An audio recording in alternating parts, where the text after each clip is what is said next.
Going to get in a word from Vir Sanghvi, who joins us live from Chennai. Vir, a typically spirited, impassioned speech by Arvind Kejriwal as he announced his resignation. It was on expected lines as well.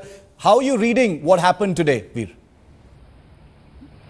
Well, Chef, I think the fact that he resigned is not particularly significant. We were on center stage 2 days ago and we predicted pretty much how it would go. What's interesting is what Arvind Kejriwal is now doing.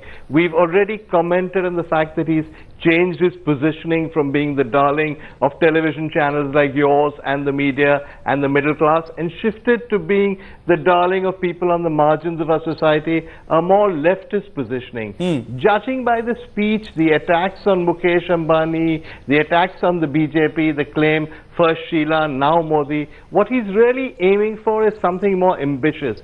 He's worked out that the Congress isn't up to much. He's worked out also that Modi will probably be our next Prime Minister. His intention, I imagine, in the next 5 years is to emerge as the national opposition to Modi and to the BJP. Modi will be a solidly capitalist Prime Minister, that much we know. Arvind Kejriwal will oppose him, say he's a crony capitalist Prime Minister, and will oppose him from a socialist, left-wing kind of position. That's what today's event suggests. All right, that's what today's event suggests. KP Singh, who is an author and an Aam Aadmi Party supporter, he's also with us. KP, some are going to say that Arvind Kejriwal is more dangerous when he's out of power than he is when he's in power. What do you think? And what do you think of today's speech and what lies ahead over the next few days? Because apart from the symbolism of martyrdom and all of that, and everybody knows that Arvind Kejriwal really loves the symbolism associated with him saying, I can resign 100 times, I'd give my life if it meant that this country can be a little better. Shiv, it was great political theatre for sure. But let's look at the facts. BJP, Congress voted together against the Jan Lokpal bill. God save the MLAs when they have to go back to their voters and explain why they did that. And why did they vote together against the Jan Lokpal bill? Did the corporate masters send them instruction? Why did the corporate masters send them instruction? Is that what national parties have been left to now? That they listen to a phone call from Bombay and just vote against their own interest, forget about anything else?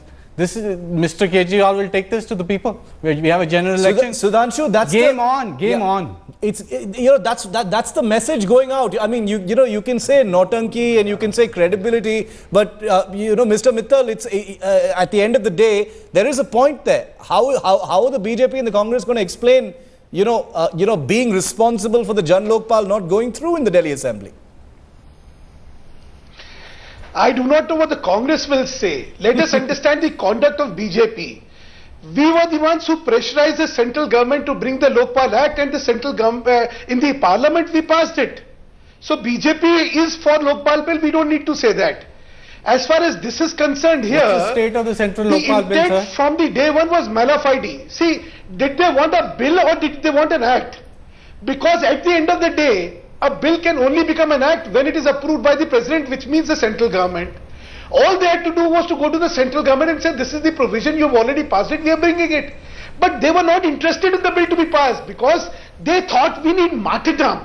We need to hoodwink the people because we have problems. Why did you vote against it, So sir? let us camouflage.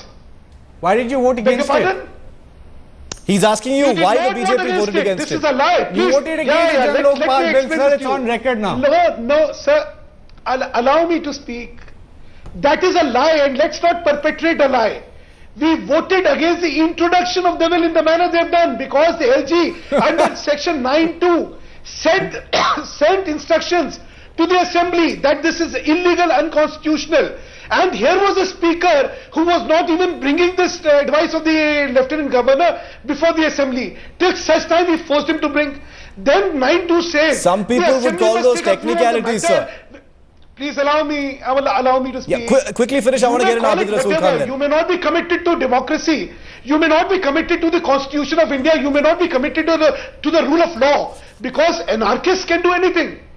But as responsible political party, BJP has to abide itself by the rule of law. We have sweared with the constitution of the country, and the constitution must be honored. The NCT Act of 1992 is an outcome of the constitution of India, and we have only honored that. We have not voted against the bill. We have again not voted against the introduction and illegal introduction of the bill. That's about it. But they were not interested in the bill at all, because had they been interested, there was unanimity. Congress said they would support. We've already committed ourselves to it, and they were supporting. Here the issue is, they had all, just one more minute. They had said we believe in participated democracy instead of representative democracy. Here is a bill which is brought without any participation from people. Where was the mandate from the people? They said these are sounding like technicalities. Air-conditioned rooms. No, I'm just trying to tell you. No, I understand your point. They may take a stand. Mr. Mittal, your point is taken. The bill was defeated. They may technically take a stand. Your point is taken. But the people of this country are very intelligent. No, that's for sure. I want to bring in Abid Rasool Khan. You raised your hand, sir. What do you think about the point that Sudhanshu Mittal is making? Also, what KP Singh just said.